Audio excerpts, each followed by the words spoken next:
What's going on, everybody? Welcome back to the show. A lot to talk about today, right here on Seahawks Now. To begin, Quinn Ewers, aka the next Russell Wilson? Could he be headed to Seattle? Some people from Sports Illustrated seem to think so. Plus, we wrap up our wide receiver draft target series with Isaiah Bond, wide receiver out of Texas, and a potential reunion with former Seahawks cornerback Shaq Griffin.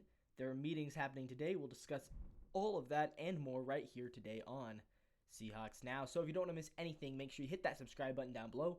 It really helps the channel out. Hit the bell for notifications so you never miss another breaking news upload or update on the state of the Seahawks. Draft season is coming up, so make sure you are cued in to see who are the guys that could be coming to Seattle in just about 3 weeks. It is coming faster than we even realize.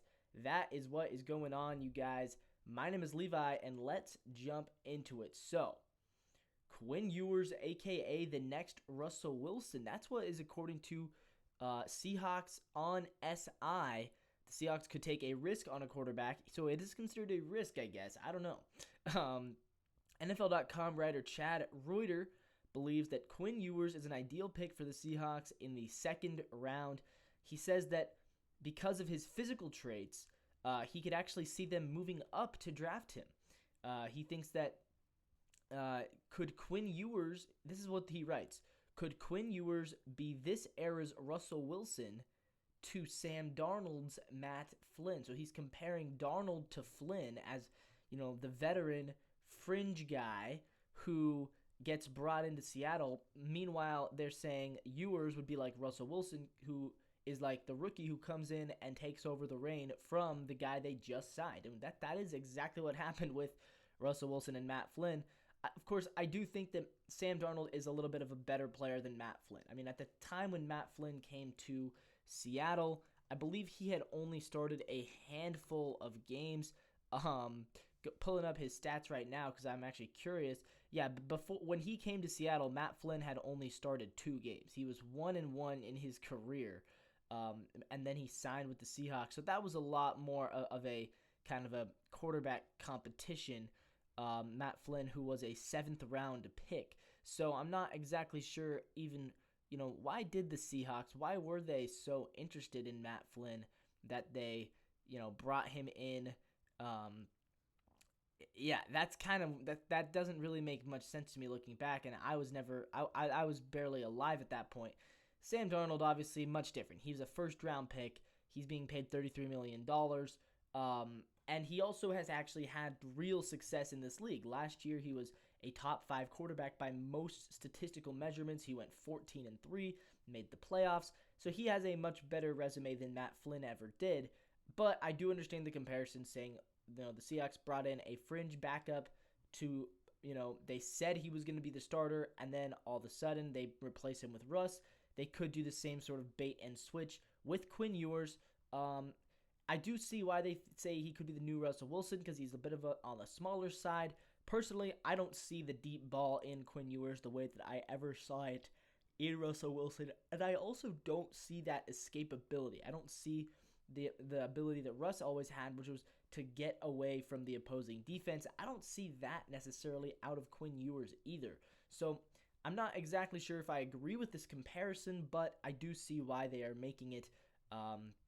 But yeah, I mean, I could see it happening. Like I said, guys, I do think that the Seahawks should really do as much research and homework this year as they ever have into the quarterback options, because even though they do have Sam Darnold on the 3-year deal, it is more like a 1-year guaranteed 2-year mutual option at this point, because they still need they still only owe him $18 million in the next 2 seasons. So if they wanted to move off of him, it would be very easy for them to do that.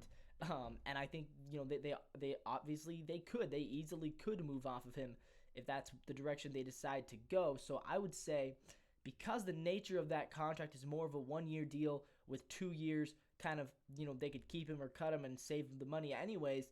Yeah, they should still look into drafting a quarterback, because if things don't work out for Sam Darnold, it's super easy to move on, and you want to have a rookie already in the house. All right, let's move on to our wide receiver draft series. Texas wideout could be a sneaky late-round weapon. This is Isaiah Bond.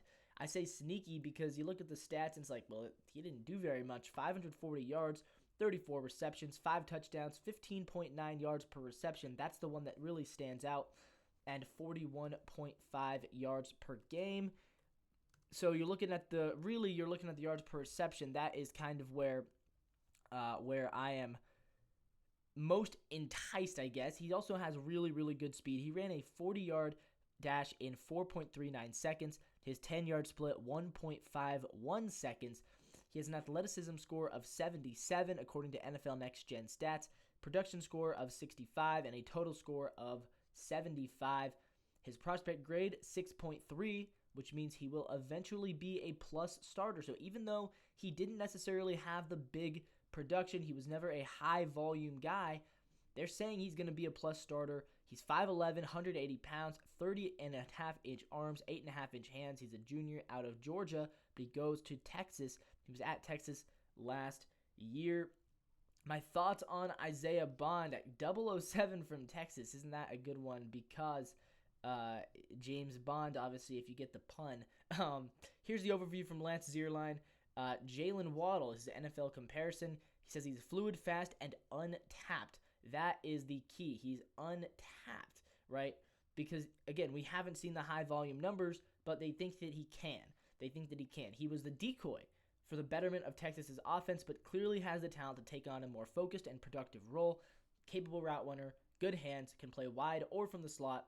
Offense should feed him a heavy diet of shallow crossers, deep digs, and quick game throws, allowing him to make magic with the ball in his hands and add to their chunk play total.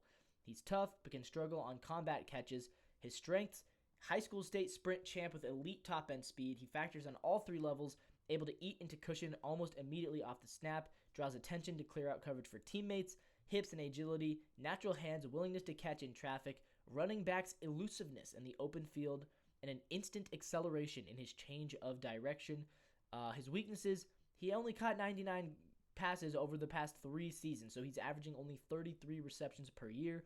He's only had 1 game with over 100 yards of receiving in his career. Again, those aren't necessarily trait weaknesses or physical weaknesses. Those are just statistical marks that make you think, is there something else here going on? It says he can be overwhelmed by size when he's contested. Obviously, he's only 5'11", and he could benefit from speed variances inside his route. Somebody says, I love his speed and the way he opens up coverages, but if you take him, you have to get him the ball more than Texas did. Yes, I agree. If you're going to take him, you have to give him the ball. My only reservation, because I do like the physical traits, my only thing that makes me pause is, like, we already have 2 kind of smaller frame receivers in JSN and in Cooper Kupp. So potentially, maybe we want our 3rd receiver to be more of a larger body, a bigger target, somebody who can be more of like the DK Metcalf type guy who can go up and make those big contested throws. Because I don't think that we necessarily need a 3rd small frame slot receiver type guy. I'm not saying Isaiah Bond has to be a slot receiver, but that is kind of his build. I mean, 5'11", quick.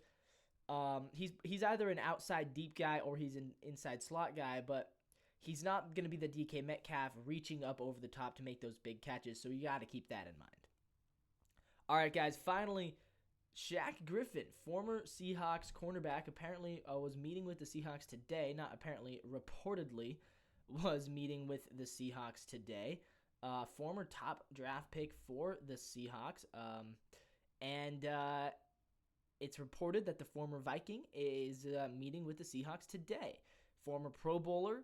Last year, he had played 17 games for the Vikings, 41 tackles, 2 interceptions, and 6 pass deflections. One of the top free agent cornerbacks still available. He played 4 seasons with the Seahawks, started midway through his rookie season, and because obviously Richard Sherman got hurt, Jeremy Lane was the other one, and he was really struggling that year. So Griffin, by the end of the year, he went from being, the backup to being the best cornerback on the team with Richard Sherman injured, and Jeremy Lane just turned out to not be any good that year.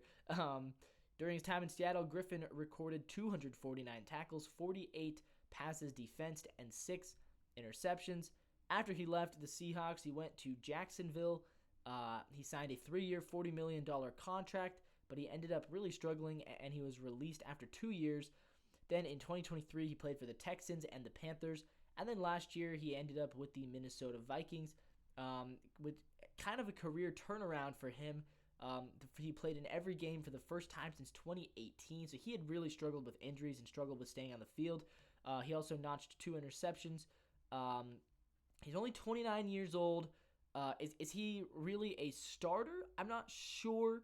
I'm not sure if he's ever going to be a starting cornerback again. Last year, he was more of a nickel guy, more of a third cornerback, but he played his role really well in Minnesota. That defense was really good last year. I would love to see him come back to Seattle as kind of that third cornerback, a veteran guy. I'm happy with where they're at with Witherspoon, with Reek Woolen. I don't think they necessarily need another cornerback, but I think Shaq Griffin would still be a really solid option as kind of your third cornerback. I'd be comfortable with him filling in as a starter if necessary, as long as he can stay on the field. I would trust that he can do a good job. With that all being said, guys, that's going to wrap things up for today's episode of Seahawks Now. If you like the video, make sure you hit the bell down below, hit the subscribe button down below. It really helps out the channel, and thank you once again for helping us reach 200 subscribers within our first 2 months as a channel. It really does make the world to me. And as always, guys, go Seahawks. We got a lot of draft content coming up for you over these next 3-4 weeks, so make sure you are not missing any videos. I keep saying it. I love to see you guys down in the comments, so comment down below. Who do you want the Seahawks to draft? Would you rather a Quinn Ewers come to Seattle or a different quarterback, potentially a Jackson Dart? Tomorrow, we're going to begin our quarterback draft series, so you don't want to miss it. Again, we'll see you tomorrow, and as always, until next time, go Hawks.